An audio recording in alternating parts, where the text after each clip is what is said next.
من الشيطان الرجيم بسم الله الرحمن الرحيم من يهد الله فهو المهتد وإذا قال الله عز وجل في مقام آخر والفجر وليال عشر والشفع والبتر والليل إذا يسر صدق الله مولانا العظيم وصدق رسوله النبي الحبيب الكريم مولاي صل وسلم وبارك عليه پیر کامل صاحب تاثیر خواجہ چوربی عالم علم لدنی غوث اعظم کا خلیفہ صاحب عشق نبی کیوں نہ ہو تیری نسبت دل گیر خواجہ چوربی پیر کامل صاحب تاثیر خواجہ چوربی عالم علم لدنی پیر خواجہ چوربی উপস্থিত শ্রদ্ধাভাজন আরাকিন আঞ্জুমানে রহমানিয়া আহমদিয়া সুন্নিয়া ট্রাস্ট বাংলাদেশ মহতরম মুতওয়াল্লি ও আরাকিন অত্র জামে মসজিদ কমিটি আরাকিন ও মেম্বারান গাউসিয়া কমিটি বাংলাদেশ এবং আমার প্রিয় এলাকা নাজিরপাড়া তথা দূর দূরান্ত থেকে পবিত্র মাহে জিলকদ শরীফের চতুর্থ এবং শেষ জুমা আদায় করার মানুষে এই বুজুর্গ মসজিদে জমায়েত হওয়া পরম শ্রদ্ধাভাজন মুসল্লিয়ানে কেরাম বেরাদারান ইসলাম আহবাবে তরিকত পর্দার আড়ালে ওয়াজ ও নসিহত শ্রবণ করার লক্ষ্যে উজু কালাম করে অপেক্ষমান পর্দানসীন মা ও বোনেরা, বিশেষ করে যারা লাইভে আছেন, কাছের দূরের দেশের প্রবাসের সম্মানিত দর্শক শ্রোতা, আমি আপনাদের প্রতি আবারও মাসনুন সালাম আরজ করছি। আসসালামু আলাইকুম ওয়া রাহমাতুল্লাহি ওয়া বারাকাতুহু। মহান রব্বুল আলমিনের আলিশান দরবারে লক্ষ কোটি শুকরিয়া। সরকারে দু জাহাঁ বায়সে কৌন মাকা আরওয়াহুনা ফিদাহু সাল্লাল্লাহু তাআলা আলাইহি ওয়া আলা আলিহি ওয়া সাহবিহি ওয়া সাল্লামার নূরানি দরবারে দরুদ ও সালামের হাদিয়া তোহফা নজরানা পেশ করার পর আপনাদের শুকরিয়া আদায় করতেছি। বড় ভক্তি মহব্বত আন্তরিকতা এবং এখলাস নিয়ে পবিত্র জুমার নামাজ আদায় করার মানুষে সমবেত হয়েছেন কিংবা হতে চলেছেন। আল্লাহ জাল্লা মজদুহ প্রত্যেকের উপস্থিতিকে কবুল আর মঞ্জুর করুন, সবাই বলুন আমিন।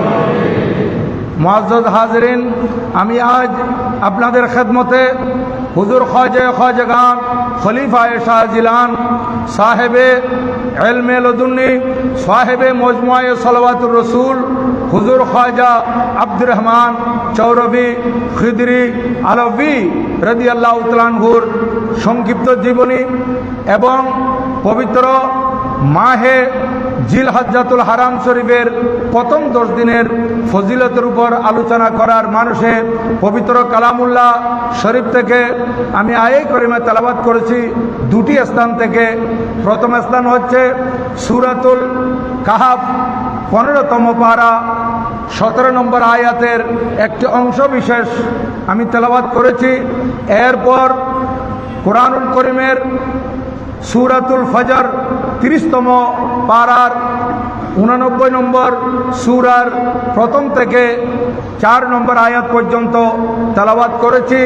এই দুই জায়গা থেকে দুই স্থান থেকে আয়াত তেলাওয়াত করার উদ্দেশ্য, যেহেতু সাবজেক্টও দুটি, একটি হচ্ছে শানে আউলিয়া হুজুর খ্বাজা চৌরবি রাদিয়াল্লাহু তাআলা আনহুর জীবনের উপর আলোচনা, আরেকটি হচ্ছে পবিত্র জিলহজ্জাতুল হারাম শরীফের প্রথম দশকের ফজিলতের উপর আলোচনা। তাই আমি আপনাদের খেদমতে সংক্ষেপে এই দুই বিষয়ের উপর আলোচনা করতে হবে। যেহেতু সময় সীমিত, এই সীমিত সময়ে আমাকে দুইটি সাবজেক্টের উপর আলোচনা করতে হবে। খাজা চরবি রাদিয়াল্লাহু তাআলার উপর আলোচনা করতে গেলে তাও 2-3 জুমা আলোচনা করতে হয়, কিন্তু একটি জুমার তকরিরের অর্ধেকের ভিতর আর কতটুকু বলবো, যতটুকু সম্ভব হয় আল্লাহ পাক যতটুকু দয়া করেন, আল্লাহর ওলি শান আমার জবান দিয়ে যতটুকু আল্লাহ বলান ততটুকু আমি আপনাদের খেদমতে বলতে পারবো ইনশাআল্লাহ। ওয়ামা তৌফিকি ইল্লা বিল্লাহ আলাইহি তাওয়াক্কালতু ওয়া ইলাইহি উনীব। সম্মানিত হাজিরিন, হুজুর খাজাগান খলিফায়ে শাহজিলান হযরতে খাজা আব্দুর রহমান চৌরবি খিজরি আলভী রাদিয়াল্লাহু তাআলা আনহু, ওনার জন্ম হচ্ছে 1260 হিজরি মোতাবেক 1844 খ্রিস্টাব্দ, পাকিস্তানের হাজারা ডিস্ট্রিক্টের হরিপুরের চৌহর শরীফে ওনার জন্ম। হজরতে খাজা চরবি রাদিয়াল্লাহু তাআলা আনহু আলভী ঘরানার হজরতে মৌলায়ে কায়নাত শের খুদা রাদিয়াল্লাহু তাআলা আনহুর অধস্তন পুরুষে ওনার জন্ম। উনিও খাজা মৌলায়ে কায়নাত শের খুদা রাদিয়াল্লাহু তাআলা আনহুর অধস্তন পুরুষ। হুজুর খাজাগান খাজা আব্দুর রহমান চরবি খিজরি রাদিয়াল্লাহু তাআলা আনহু, ওনার আব্বা হুজুর হচ্ছেন হজরতে গৌসে জমা ফকির মোহাম্মদ খিজরি আলভী রহমতুল্লাহ আলাই। আবার চরবি হুজুরের দাদাজান হচ্ছেন সৈয়দ মোহাম্মদ আলভী রহমতুল্লাহ আলাই, এবং খাজা চরবি রাদিয়াল্লাহু তাআলা আনহুর দাদাজানের আব্বা ওনার পরদাদা উনি হচ্ছেন হজরতে আবদুল্লাহ আলভী রহমতুল্লাহ আলাই। ওনারও যুগের বড় বড় অলি আউলিয়ার মধ্যে সুমার করা যায়। ওনারও অলি আউলিয়ার অন্তর্ভুক্ত, আল্লাহর মহান ওলিগণ বন্ধুগণের অন্তর্ভুক্ত। হজরতে খাজা চরবি রহমতুল্লাহ আলাইয়ের আব্বা হুজুর উনিও একাডেমিক কোনো লেখাপড়া করেন নাই, উনি শুধুমাত্র কোরআনুল করিম শিখেছেন, কোরআনুল করিমের তেলাওয়াত শিখেছেন। আর ওনার কণ্ঠস্বর বড় সুমধুর ছিল। এই সুমধুর কণ্ঠে উনি রসুল পাক সাল্লাল্লাহু আলাইহি ওয়াসাল্লামের শানে নাত রসুল সাল্লাল্লাহু আলাইহি ওয়াসাল্লাম পরিবেশন করতেন। একদিন উনি এইভাবে নাত রসুল সাল্লাল্লাহু আলাইহি ওয়াসাল্লাম পরিবেশন করতেছেন নির্জন এলাকায়। দেখলেন একজন আগন্তুক ব্যক্তি ওনার সামনে আসলেন। উনি আগন্তুক ব্যক্তিকে দেখে নাত শরীফ পড়া বন্ধ করে দিলেন। আর ওই আগন্তুক ব্যক্তি বললেন, আমি তো আসলাম আপনার থেকে পবিত্র নাত রসুল সাল্লাল্লাহু আলাইহি ওয়াসাল্লাম শোনার জন্য। আপনি যে সুললিত কণ্ঠে সুমধুর আওয়াজে আমার নবীজির নাত শরীফ তেলাওয়াত করেন, আমার কাছে খুব ভালো লাগে। আমি এই জন্য আপনার জবানে নাত রসুল সাল্লাল্লাহু আলাইহি ওয়াসাল্লাম শোনার জন্য এসেছি। আপনি পড়তে থাকুন, আপনি পরিবেশনায় থাকুন। তখন খাজা চরবি রাদিয়াল্লাহু তাআলা আনহুর আব্বা হুজুর হযরতে ফকির মোহাম্মদ খিজরি আলভী রাহমাতুল্লাহ আলাইহি উনি নাত রসুল সাল্লাল্লাহু আলাইহি ওয়াসাল্লাম পরিবেশন করতে লাগলেন। নাত রসুল সাল্লাল্লাহু আলাইহি ওয়াসাল্লাম পড়তে পড়তে পড়তে পড়তে উনি যখন থেমে গেলেন, তখন ওই আগন্তুক ব্যক্তি বললেন যে, আপনি আমাকে চিনতে পেরেছেন? বলেন, না হুজুর, আমি তো আপনাকে চিনতে পারি নাই। আরে একেবারে সুন্দর দেহের অধিকারী, চেহারা অনেক সুন্দর নুরানি। উনি বললেন, আমাকে খিজির বলা হয়। আমি হযরতে খাজা খিজির বলিয়া বিন মালিকান, আমি এসেছি আপনার কণ্ঠে নাত রসুল সাল্লাল্লাহু আলাইহি ওয়াসাল্লাম শোনার জন্য। আমি এইভাবে আপনার কাছে আপনার জবানে নাত শরীফ শোনার জন্য আসতে থাকবো। এইভাবে হযরতে খাজা খিজির আলাইহিস সালাম উনি নিয়মিত আসতে লাগলেন। হযরতে ফকির মোহাম্মদ খিজরি আলভী রহমতুল্লাহ আলাইহি নাত রসুল পরিবেশনা করেন, আর খাজা খিজির আলাইহিস সালাম নাত রসুল শুনেন। এইভাবে শুনতে শুনতে একদিন বললেন, এই ফকির মোহাম্মদ, আমি তো আপনার কাজ পরিপূর্ণ করে দিয়েছি, আমি আপনার কাম পরিপূর্ণ করে দিয়েছি। বাকি আপনার প্রয়োজন একজন পীর মুর্শিদের হাতে হাত দেওয়া, বায়াত গ্রহণ করা। দেখেন, আপনি যত বড় আলেম হন না কেন, বায়াত গ্রহণ করার গুরুত্ব অপরিসীম। হযরতে শাহীন শাহ বগদাদ রাদিয়াল্লাহু তাআলা আনহু উনি গৌসিয়া তরিকতের শেখ। আমাদেরকে হুজুর কেবলা ওই শাহীন শাহ বগদাদ রাদিয়াল্লাহু তাআলা আনহু সিলসিলায় বায়াত করান। আর সেই গৌসে পাক রাদিয়াল্লাহু তাআলা আনহুও পীরের হাতে হাত দিয়েছেন। আমার শাহী সাহেব বগদাদ রাদিয়াল্লাহু তাআলা আনহুর পীর ও মুর্শিদ হচ্ছেন হযরতে শেখ আবু সাঈদ মখজুমি রাদিয়াল্লাহু তাআলা আনহু, গৌসে পাক রাদিয়াল্লাহু তাআলা আনহু পীর। দেখেন উনি তরিকতের শেখ হওয়ার সত্ত্বেও উনি পীরের হাতে হাত দিয়েছেন। বায়াতের গুরুত্ব দেখেন। হুজুর খাজা গরিব নওয়াজ রাদিয়াল্লাহু তাআলা আনহু উনি চিশতিয়া তরিকার ইমাম, উনিও পীরের হাতে হাত দিয়েছেন। আপনারা জানেন ওনার পীর ও মুর্শিদের নাম হযরতে খাজা ওসমান হারওয়ানি রাদিয়াল্লাহু তাআলা আনহু। আর মুজাদ্দিদিয়া তরিকার ইমাম হযরতে শেখ আহমদ সরহিন্দি ফারুকি মুজাদ্দিদ আলফেসানি রাদিয়াল্লাহু তাআলা আনহু, উনি কত বড় একজন মুজাদ্দিদ এবং তরিকতের প্রধান, তরিকতের মূল, উনিও পীরের হাতে হাত দিয়েছেন। হযরতে মুজাদ্দিদে আলফেসানি রাদিয়াল্লাহু তাআলা আনহুর পীর ও মুর্শিদ হচ্ছেন হযরতে খাজা বাকি বিল্লাহ রাদিয়াল্লাহু তাআলা আনহু। আর হযরতে খাজা বাকি বিল্লাহ রাদিয়াল্লাহু তাআলা জিয়ারত করার আমাদের সৌভাগ্য নসিব হয়েছে, অনেকেই করেছেন। আপনারা জানেন যারা আজমির শরীফ যান, দিল্লিতে যান, দিল্লি টাউনের মধ্যেই নবী করিমগঞ্জ এলাকায় ওনার মাজারে পাক হযরতে খাজা বাকি বিল্লাহ রহমতুল্লাহ আলাইহি, উনি হযরতে মুজাদ্দিদ আলফেসানি রাদিয়াল্লাহু তাআলা আনহুর পীর ও মুর্শিদ। তাহলে বুঝে গেল পীর ধরার গুরুত্ব, পীরের হাতে হাত দেওয়ার গুরুত্ব অপরিসীম। এটা পীরের হাতে হাত দিলে মানুষের কলব রোশন হয়ে যায়, মানুষের কলব নুরানি হয়ে যায় এবং বিভিন্ন ধরনের ওয়াসওয়াসা থেকে মানুষ বাঁচতে পারে পীরের হাতে হাত দিলে।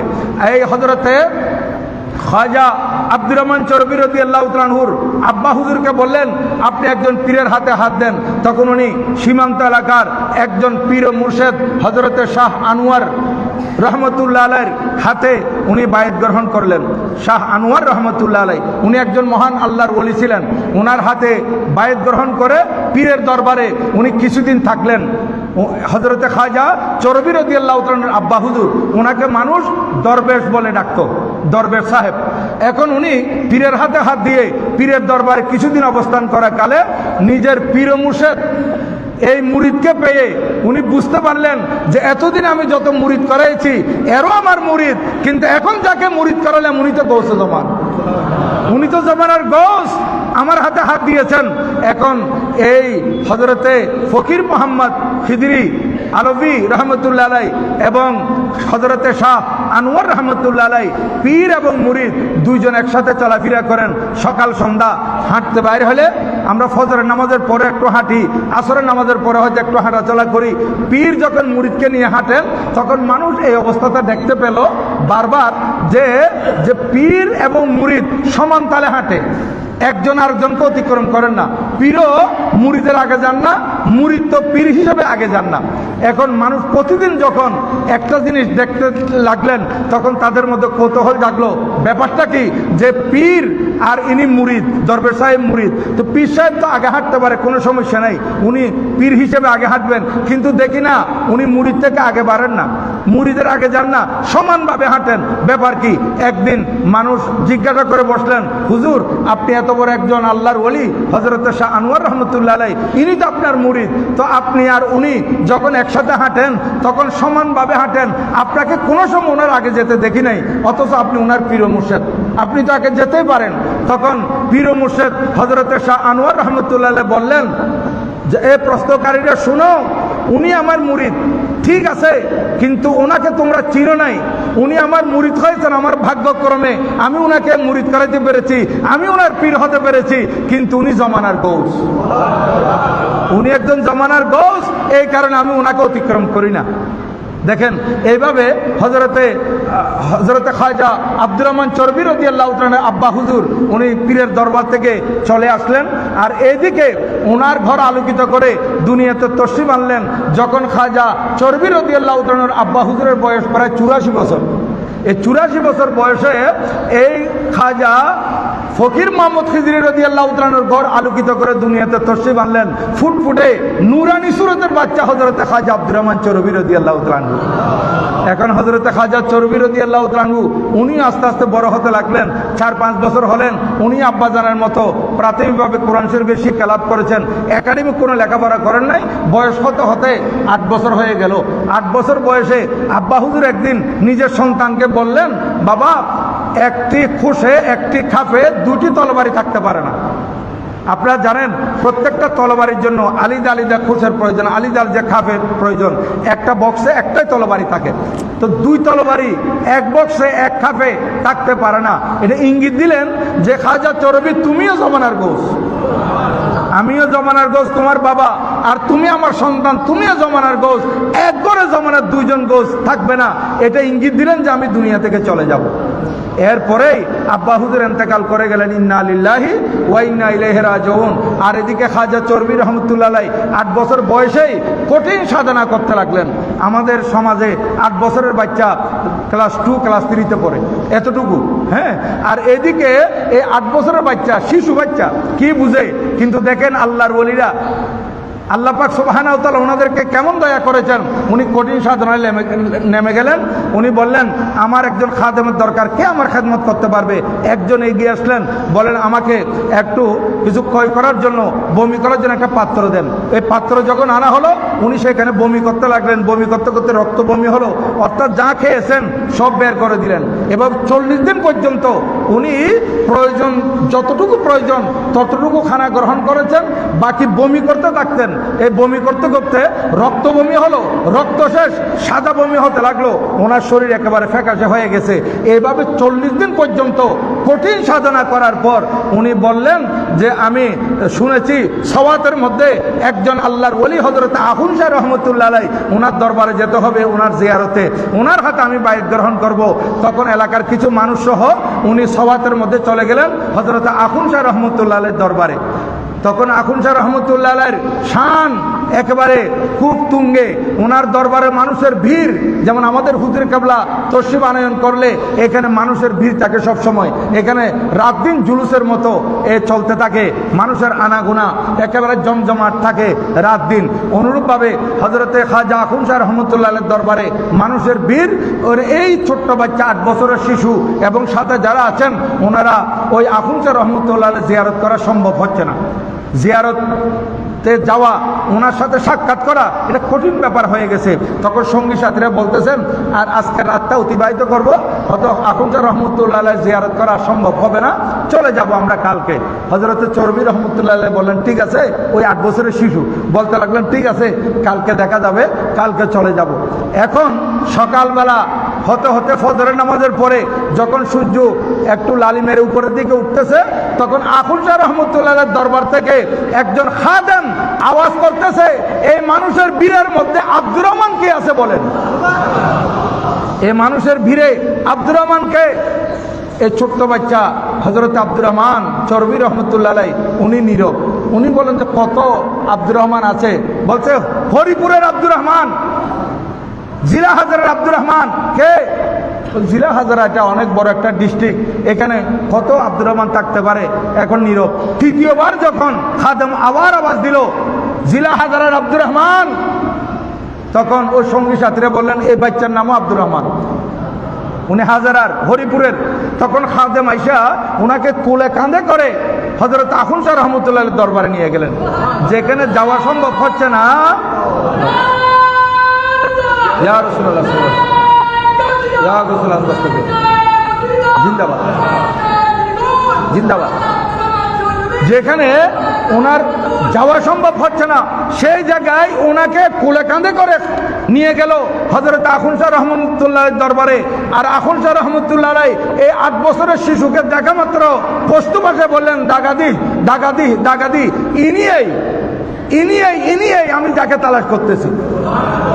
তখন ওনাকে জড়িয়ে ধরলেন আর বললেন বেটা হাত উঠাও। হাত উঠানোর জন্য যখন বলা হলো, হযরত খাজা চরবি রহমতুল্লাহ আলাইহি 8 বছরের শিশু, উনি যখন হাত উঠালেন আখুন শাহ রহমতুল্লাহ আলাইহির সাথে সাথে, তখন উনি বলতে লাগলেন যে এই আখুন শাহ রহমতুল্লাহ আলাইহি মুনাজাতের জন্য যখন হাত উঠালেন এবং আমাকেও হাত উঠাতে বললেন, আমিও হাত উঠালাম, কিন্তু আমি মনে করেছিলাম খাজা আখুন শাহ রহমতুল্লাহ আলাইহির মুনাজাতের সময় আমার উপর 7 আসমানের বোঝা উঠাইয়ে দেওয়া হয়েছে।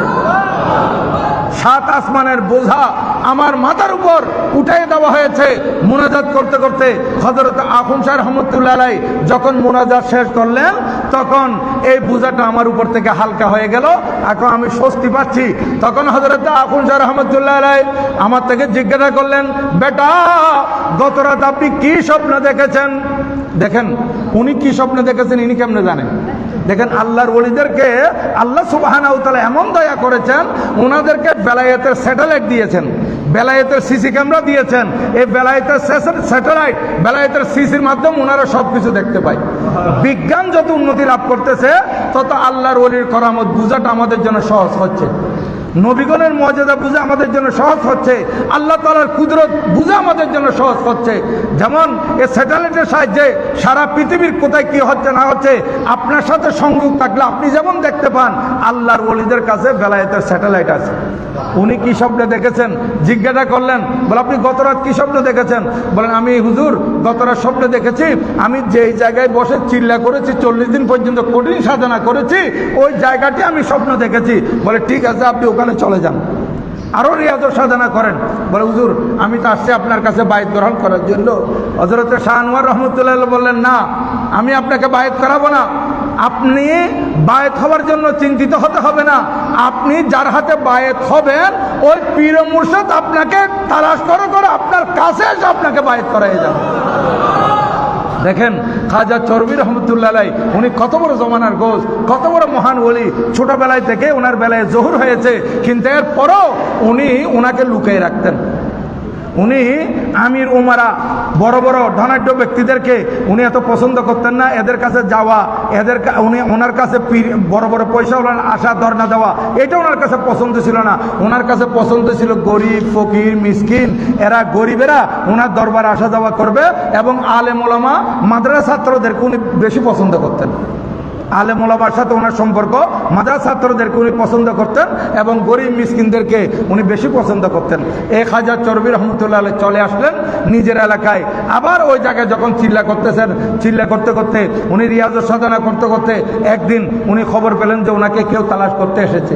একজন কোথায় কাশ্মীর, দেখেন সেই সময় তো ভারতবর্ষ, কাশ্মীর আর কোথায় হরিপুর, হাজারা, হরিপুর, চৌহর শরীফ, এ তালাশ করতে করতে ওই কাশ্মীরের একটা জায়গার নাম গিনসতর, ওই হযরতে খাজা ইয়াকুব গিনসতরি রহমতুল্লাহ আলাইহি ইনাকে তালাশ করতে করতে করতে করতে উনি হরিপুরে চলে আসলেন।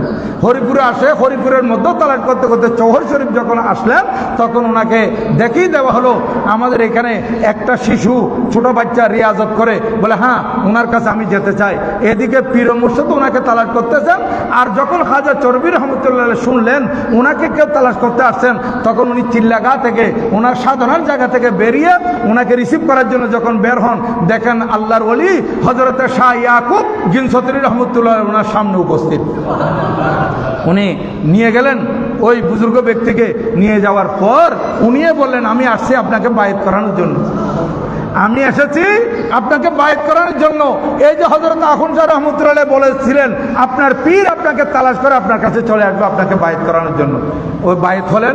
বায়াত হওয়ার পর হযরতে শাহ মোহাম্মদ ইয়াকুব গিনসতরি রহমতুল্লাহ আলাইহি উনি তো চলে গেলেন, আর এদিকে হযরতে খাজা চরবি রহমতুল্লাহ আলাইহি আস্তে আস্তে আরো বড় হলেন। তখন উনি একটা সরাইখানা, উনি মুসাফির খানার ব্যবস্থা করলেন। মুসাফির খানার মধ্যে কোত্থেকে খানা আসতেছে, কে রান্না করতেছে, মানুষ কত খাচ্ছে, এগুলো সব গায়েবী ব্যাপার। এখানে মানুষ খাচ্ছে, গরিব মিসকিনদেরকে উনি ভালোবাসতেন আর খানা খাওয়াতেন, গরিব মিসকিনেরা ওনার দরবারে খানা খাচ্ছে। এইভাবে সময় যাচ্ছে, যেতে যেতে যেতে উনি বিয়ে শাদী করলেন। বিয়ে শাদী করার পর দেখা গেল ওনার বিবিও ওই গরিব মিসকিনদের খানা পাকানোর মধ্যে লিপ্ত হয়ে গেলেন। একদিন ওনার শাশুড় যান আসলেন দেখার জন্য মেয়েকে, শ্বশুর বাড়িতে মেয়ে কেমন আছে দেখার জন্য যখন আসলেন, শ্বশুর দেখতেছেন যে মেয়ে ওই একেবারে সেবিকার মতো, ঘরের গৃহ পরিচারিকার মতো, একবার খাদেমার মতো কাজ করতেছে, ফুরসত পাচ্ছে না যে মানুষের জন্য খানা পাকানো হচ্ছে। এইটা দেখে মনে মনে শাশুড় বলতেছেন আমার মেয়েকে ফুল করে বিয়ে দিলাম, এখানে তো আমার মেয়ে খাটনি করতে করতে মনে হয় এইভাবে দিন চলে যাবে, আমার মেয়ে একটু সাজগুজ করবে, শাশুড় বাড়িতে একটু আনন্দ করবে, সে আনন্দটাও মনে পাবে না। ইনি মনে মনে যা জপতেন, খাজা চরবি রহমতুল্লাহ আলাইহি বেলায়েতের আড়ার মধ্যে সেটা ধরে পড়ে গেছে। খাজা চরবি রহমতুল্লাহ আলাইহি নিজের শাশুড়কে নিয়ে একটু বেরিয়ে আসলেন ডাকলেন, শাশুড়জান আসেন একটু বাইরে যাই। একটু যখন বেরিয়ে আসলেন তখন একটা পাহাড় দেখলেন, পাথরের পাহাড়। ওই পাথরের পাহাড়ের দিকে খাজা চরবি রহমতুল্লাহ আলাইহি যখন বেলায়েতের নজর দিলেন, ওই পাথরের পাহাড় মুহূর্তের মধ্যে স্বর্ণের পাহাড়ে পরিণত হয়ে গেছে। আর এই স্বর্ণের পাহাড় এটাকে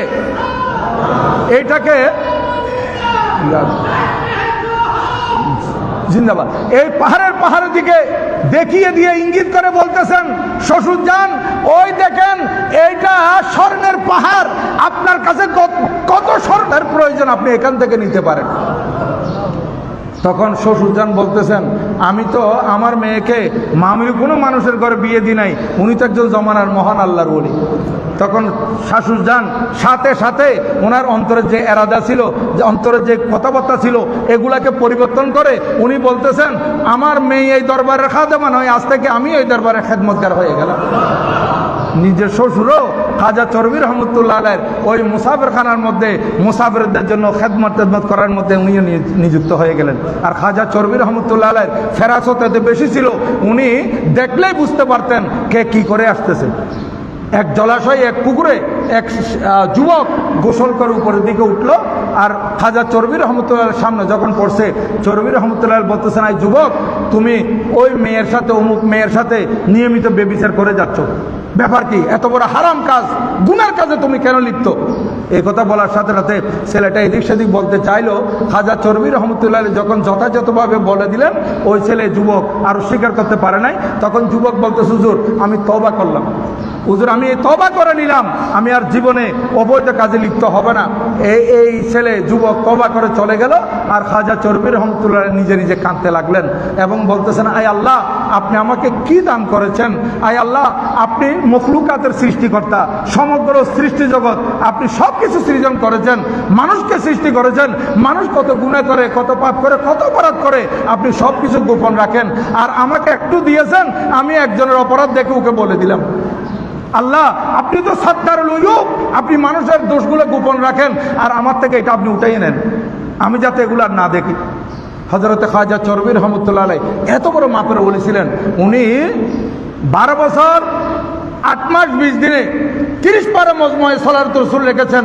এটা 48 পৃষ্ঠা করে 30 পারা, এটা 1440 পৃষ্ঠার একটা কিতাব মজমুয়ে সালাতুর রাসূল। সেটা দরুদ শরীফের উপর, দরুদ শরীফের উপর শত শত কিতাব আছে, কিন্তু এটা একটা অনন্য কিতাব যে 30 পারা কিতাব। দরুদ শরীফের উপর বড় বড় মুহাদ্দিসরা, বড় বড় মুফাসসিররা, বড় বড় দার্শনিকরা, বড় বড় আলেমরা দরুদ শরীফের কিতাব লিখেছেন, কিন্তু এইভাবে 30 পারা কিতাব কেউ লিখতে পারেন নাই।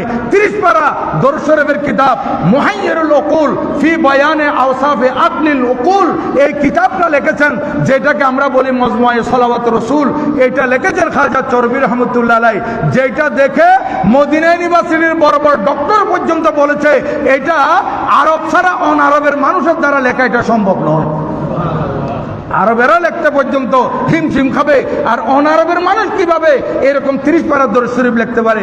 আরে উনি অনারব হলেও ওনাকে তো আর একটা চ্যানেল দিয়ে এলমগুলো দেওয়া হয়েছে, এটার নাম হচ্ছে এলমে লদুনি। এলমে লদুনি যার কাছে আছে ওনার পক্ষে সম্ভব এই 30 পারা দরুদ শরীফের কিতাব লেখা। এই 30 পারা দরুদ শরীফের কিতাব লিখেছেন উনি, প্রায় আরো 17-18টি কিতাব লিখেছেন, কিন্তু এরপরও উনি এগুলা ওনার জীবদ্দশায় এগুলো ছাপানো হয় নাই। কেন? উনি চান নাই দুনিয়াতে মানুষ ওনাকে ভালোভাবে চিনে ফেলুক, ওনাকে জানুক উনি এত বড় একজন মহান ওলি, সাহেবে কশফ কারামত, এটা প্রচারিত হোক, উনি এটা চান নাই, উনি গোপন করেছেন। আমরা একটু কিছু লিখতে পারলে নামের আগে কত বিশেষণ লাগাই, আমার নামটা একটু প্রচারিত হোক, এটা ওয়াজ করতে পারলে ভাইরাল হওয়ার জন্য কত চেষ্টা করে। কিন্তু খাজা চরবি রহমতুল্লাহ আলাইহি এত বড় আধ্যাত্মিক সাধক হওয়ার পরও নিজেকে গোপন রেখেছেন। দেখেন ওনার এই মজমুয়ে সালাতুর রাসূল শরীফ, এটা পাণ্ডুলিপি পাঠিয়ে দিয়েছিলেন বর্মার মধ্যে, বানিয়ে জামিয়া কুতুবুল আউলিয়া শাইখুল মাশায়েখ হযরতে সৈয়দ আহমদ শাহ শ্রীকুটি আল কাদরি রাদিয়াল্লাহু তাআলার কাছে, যিনি খাজা চরবি রহমতুল্লাহ আলাইহির মুরিদে বাসাবা ছিলেন এবং খলিফায়ে আজম ছিলেন, পাঠিয়ে দিয়েছেন। বলেন এটা যতদিন পর্যন্ত ছাপানো হবে না ততদিন আপনি এই বাড়িতে আসবেন না। এটা ছাপাতে গিয়ে উনি একেবারে 1920 সালে বার্মায় গিয়েছেন বানিয়ে জামিয়া হুজুর কেবলা, আর বাড়িতে প্রথমবার যখন ফিরতেছেন প্রায় 16 বছর পর। 15 থেকে 16 বছর পর। কারণ এই মজমুয়ে সলাওয়াতুর রসুল এটা ছাপানো হয়েছিল 1933 সালে, প্রথম ছাপা এটা। খাজা চরবি রহমতুল্লাহ এর আগে ইন্তেকাল করে গেছেন। উনি 1924 সালে 5 জুলাই ইন্তেকাল করেছেন। 1924 সালের 5 জুলাই উনি ইন্তেকাল করে গেছেন। ওনার ইন্তেকালের আগে এটা ছাপানো হয় নাই। এবং আরও কিতাব যেগুলো আছে এগুলো ওনার ইন্তেকালের পরে ছাপানো হয়েছে। এত বড় মহান আল্লাহর ওলি আমরা পেয়েছি, ওনার সম্মান বর্ণনা করার সুযোগ হয়েছে বানিয়ে জামিয়া হুজুর কেবলার উসিলায়। এবং বানিয়ে জামিয়া নিজেই বলেছেন যে আমি এত বড় একজন মুর্শিদের হাতে হাত দিতে পেরেছি। এত বড় গৌসে জামা হযরত খাজা চরবি রহমতুল্লাহ আলাইহি। আর এই খাজা চরবি রহমতুল্লাহ আলাইহির উসিলায় আমরা বানিয়ে জামিয়া গৌসে জামান হুজুর কেবলাকে পেয়েছি। সাথে সাথে গৌসে জামা হযরতে আল্লামা শাহ সুফি সৈয়দ মোহাম্মদ তৈয়ব শাহ রাদিয়াল্লাহু তাআলা আনহুকে পেয়েছি খাজা চরবি রহমতুল্লাহ আলাইহির উসিলায়। কেন? খাজা চরবি রহমতুল্লাহ আলাইহি একদিন হযরতে কুতুবুল আউলিয়া বানিয়ে জামিয়া হুজুর কেবলার শাহাদাত আঙ্গুল নিয়ে ওনার পিঠের মধ্যে গসতে গসতে বলেছিলেন, ইয়ে পাক চিজ তুম লে লো, ये पाक चीज तुम ले लो, এই পবিত্র জিনিস তুমি নিয়ে নাও। এই পবিত্র এটা বাংলাতে বলা হয়, পাক হচ্ছে উর্দু আর এটার আরবি হচ্ছে তৈয়ব। পবিত্র বাংলা শব্দ, পাক হচ্ছে উর্দু শব্দ, এটার আরবি হচ্ছে তৈয়ব। এ হুজুর কেবলা সৈয়দ মোহাম্মদ তৈয়ব শাহ হুজুর রহমতুল্লাহ আলাইহি, এটা খাজা চরবি রহমতুল্লাহর অবদান আমরা পেয়েছি ওনার উসিলায়। আজকে দেখেন হযরত খাজা চরবি রহমতুল্লাহ আলাইহি কত বড় মহান আধ্যাত্মিক সাধক। এই মহামনীষীর ফুইজাত দিয়ে আল্লাহ পাক আমাদেরকে মালামাল করুন। সবাই বলুন আমিন। সম্মানিত হাজরিন, আমি হুজুরের জীবনের উপর আরও অনেক কিছু বলার ছিল, কিন্তু আর সামনের দিকে এগুতে পারলাম না যেহেতু সময় সংক্ষেপ। যেহেতু আমাদের এখানে খাজা চরবি রহমতুল্লাহ আলাইহির ওরসে পাক অনুষ্ঠিত হবে আঞ্জুমানে রহমানিয়া আহমদিয়া সুন্নিয়া ট্রাস্টের ব্যবস্থাপনায় আগামী 19 তারিখ, এই মাসের চলতি মাসের মে মাসের 19 তারিখ মঙ্গলবার। এটা এই পহেলা জিলহজ হুজুরের ইন্তেকাল, হিসেবে পহেলা জিলহজ হুজুরে কেবলার উরুস আমাদের এই আলমগীর খানাকা শরীফ অনুষ্ঠিত হবে। আমাদের সম্মানিত জেনারেল সেক্রেটারি মহোদয় আমাকে আপনাদেরকে দাওয়াত দেওয়ার জন্য বলেছেন। সেটা হচ্ছে 9টা থেকে, সকাল 9টা থেকে আগামী মঙ্গলবার পহেলা জিলহজ এবং 19 তারিখ মে মাসের এই চলতি মাসের মঙ্গলবার সকাল 9টা থেকে আমাদের আলমগীর খানাকা শরীফে খতমে কোরআনুল করিম, খতমে বুখারী শরীফ, খতমে মজমুয়ে সলাওয়াতুর রসুল হুজুরের লিখিত এগুলো পাঠ করা হবে। খতমে গৌসিয়া শরীফ হবে। এরপর হুজুরের জীবন কর্ম কারামতের উপর আলোচনা হবে। অতিথিগণ আলোচনা করবেন, উলামা ইকরাম বয়ান করবেন। জোহরের নামাজ হবে। জোহরের নামাজের পরে আখিরে সালাতু সালাম মিলাদ কিয়াম মুনাজাত হবে এবং এরপর আপনাদের জন্য তবরুকাতের ব্যবস্থা হবে। এটাই হচ্ছে আমাদের চরবি রহমতুল্লাহ উরুসে পাকের কর্মসূচি। আপনাদেরকে শুনিয়ে দিলাম। সাথে সাথে আপনাদের খেদমতে আরজ করব, পহেলা জিলহজ যারা কোরবানি করার জন্য ইচ্ছা পোষণ করেছেন, যারা কোরবানি দেওয়ার জন্য আল্লাহর নামে যারা কোরবানি দেওয়ার জন্য ইচ্ছা পোষণ করেছেন, আপনারা চাঁদ উদিত হওয়ার পর থেকে আপনারা দাড়ি ছাড়বেন না, গোফ এগুলো ছাড়বেন না, শরীরের কোনো লোম আপনারা এর পরিষ্কার করবেন না এবং আপনারা নখ কাটবেন না। গরুর গলায় ছুরি দেওয়া পর্যন্ত এই 10 তারিখ পর্যন্ত যদি আপনারা এইভাবে থাকতে পারেন, এই আপনারা হাজিদের সাদৃশ্য হয়ে যাবে। হাজিরা হজে গিয়ে হজ করতে গেছে, কত কষ্ট করতেছে। আপনারা হাজিদের সাদৃশ্য হয়ে গেলে আল্লাহ পাক সুবহানাহু ওয়া তাআলা আপনাদের আমলনামায় তো হজের সওয়াব দিতে পারে। আর এটা যাদের কাছে কোরবানি করার সামর্থ্য নাই, কোরবানি কারা করবে? যাদের উপর যাকাত ফরজ, হ্যাঁ, যারা সামর্থ্যবান তারাই তো কোরবানি করবে। কিন্তু যাদের কাছে কোরবানি করার সামর্থ্য নাই, আপনারাও এই আমলটুকু করতে পারেন, আপনারা আল্লাহ পাক আপনাদেরকে কোরবানির সওয়াবও দিতে পারে।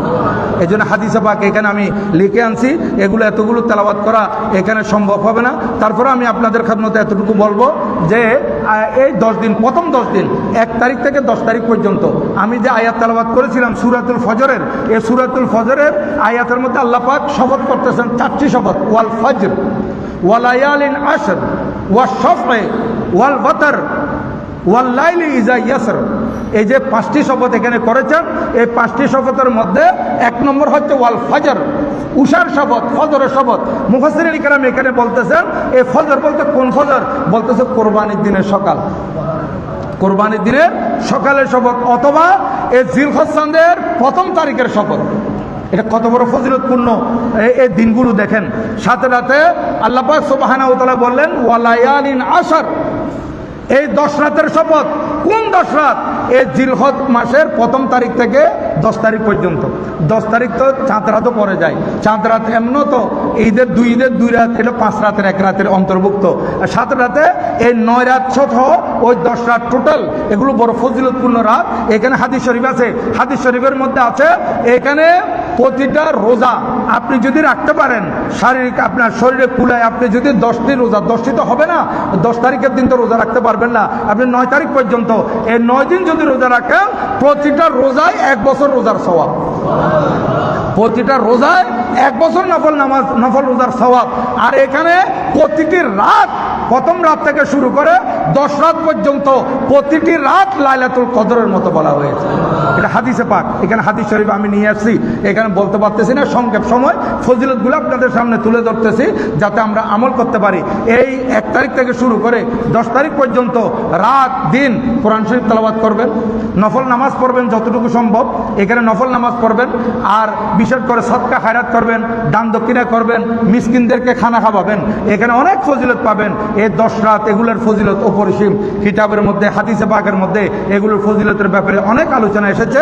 হযরত উম্মুল মুমিনিন হযরতে হাফসা রাদিয়াল্লাহু তাআলা আনহা, আমরা ঈমানদারদের মা, উনি বলতেছেন যে রাসূল করিম সাল্লাল্লাহু আলাইহি ওয়াসাল্লাম 4টি আমল কোনো সময় বাদ দেন নাই। হযরতে হাফসা রাদিয়াল্লাহু তাআলা বলেন, আমি নবীজির ঘরে আসার পর থেকে দেখেছি যে নবীজি 4টি আমল কোনো সময় ছাড়েন নাই, কোনো সময় বাদ দেন নাই। ওই 4টি আমলের মধ্যে আরবাউন লাম তাকুন ইয়াদাহুন্নান নবী সাল্লাল্লাহু আলাইহি ওয়াসাল্লাম, এই 4টি আমল নবীজি কখনো ছাড়েন নাই।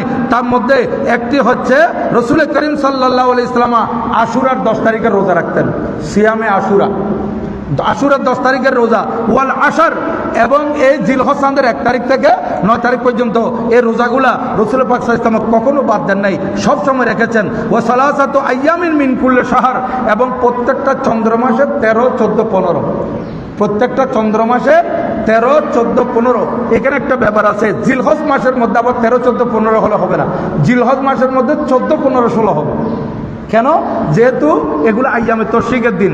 হ্যাঁ, তাহলে ওই 10, 11, 12, 13 তারিখ পর্যন্ত আইয়ামে তশরিক, ওই দিন রোজা রাখা যাবে না। তাহলে ওখানে আপনার 14, 15, 16 একদিকে রাখবেন। তাহলে প্রত্যেক মাসের 13, 14, 15 রাসূল করিম সাল্লাল্লাহু আলাইহি ওয়াসাল্লাম কি পালন করেছেন? রোজা পালন করেছেন।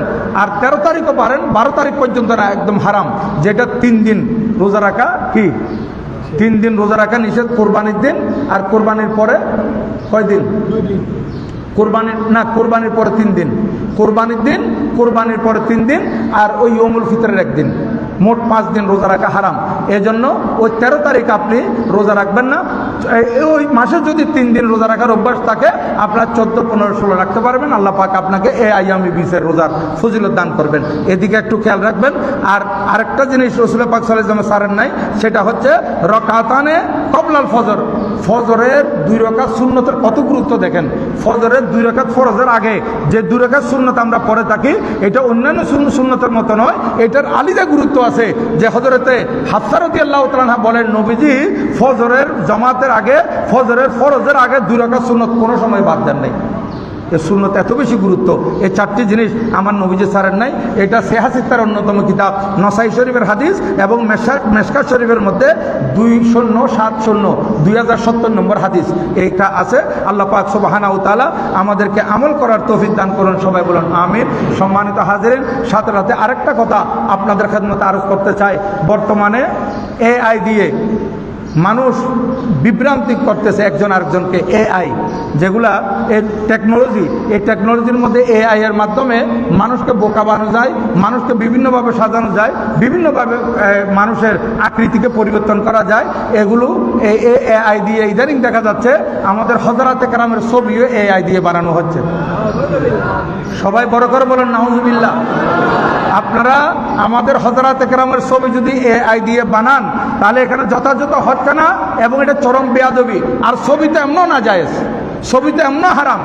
এটা আমি দরবার থেকে আদিষ্ট হয়ে বলতেছি। আজকে হয়তো এটা কাট করে দরবারে চলে যাবে আমার এই কথাটা। এখান থেকে নিষেধ করে দেওয়া হয়েছে যে হুজুরে কাবলার ছবি যাতে কোনো সময় এআই দিয়ে বানানো না হয়। হযরতে কেরামের ছবি এআই দিয়ে একেবারে বানাবেন না। আর বিশেষ করে আপনারা আপনাদের ফেসবুকে, আপনাদের হোয়াটসঅ্যাপে, আপনাদের ইমোর মধ্যে প্রোফাইলসে যারা আমার হুজুরে কাবলা ছবি রাখেন, এটা আমি বলবো আপনারা এই ছবিগুলো রাখবেন না।